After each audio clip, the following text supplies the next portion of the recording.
Friends ఇప్పుడు అందిన వార్త సిట్టింగ్ ఎమ్మెల్యేకు ప్రమాదం ఆసుపత్రికి తరలింపు కన్నుమూత అంటూ లేటెస్ట్ అప్డేట్ అయితే రావడం జరిగిందండి. సో ఆ వివరాలు ఏంటనేది కూడా వీడియోలో తెలుసుకుందామండి. వీడియోని చివరి వరకు చూడండి, అర్థమవుతుంది అనమాట. మరోసారి ఛానల్ వస్తే తప్పకుండా సబ్స్క్రైబ్ చేసుకొని చూస్తున్నారు కానీ లైక్ చేయడం మర్చిపోతున్నారు. సో వెంటనే లైక్ చేయండి. అలాగైతే వెళ్ళిపోతుంది. ఉత్తరప్రదేశ్ లోని బహుజన సమాజ్ పార్టీ బీఎస్పీకి తీరని లోటు వాటిల్లిందనమాట. అసెంబ్లీ బీఎస్పీకి ప్రాతినిధ్యం వహిస్తున్న ఏకైక ఎమ్మెల్యే ఉమేష్ శంకర్ సింగ్ బుధవారం రాత్రి కన్నుమూశారు.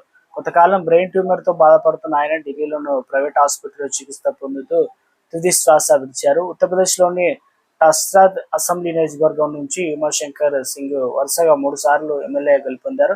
ప్రస్తుతం యూపీ శాసనసభ బహుజన సమాజ్ పార్టీకి చెందిన ఏకైక శాసనసభ సభ్యుడు ఆయనే కావడం గమనార్హం. విద్యార్థి నాయకుడిగా తన రాజకీయ ప్రయాణాన్ని ప్రారంభించి క్షేత్రస్థాయిలో ప్రజానాయకుడిగా ఎదిగారు. ఆయన మృతి పట్ల ఉత్తరప్రదేశ్ ముఖ్యమంత్రి యోగి ఆదిత్యనాథ్, బీఎస్పీ అధినేత్రి మాయావతి తీవ్ర సంతాపం వ్యక్తం చేశారు. ఆయన కుటుంబ సభ్యులకు తమ సానుభూతి అయితే తెలిపారనమాట. సో ఇక పార్టీకి తీరని లోటని ఇక పలువురు అభిమానులు శ్రేయోభిలాసులు శోక సంభవంలో మునిగిపోయారు. పలువురు సంతాపం వ్యక్తం చేశారు. తన ఆత్మకు శాంతి